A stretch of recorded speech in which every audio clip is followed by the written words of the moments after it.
Ay, dinner na po namin ni Kuya. Ngayon po ay July 30, 2014. Miyerkules. Yan, Miyerkules na po ngayon. July 30, 2014. Ulam po namin ay nila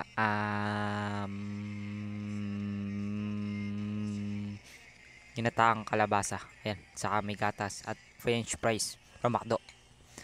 Apis Kuya. Ako.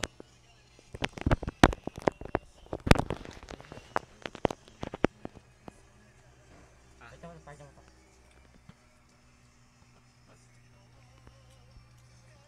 Ito. Yep, that's my brother. Ayos, wow. Ciao, ciao.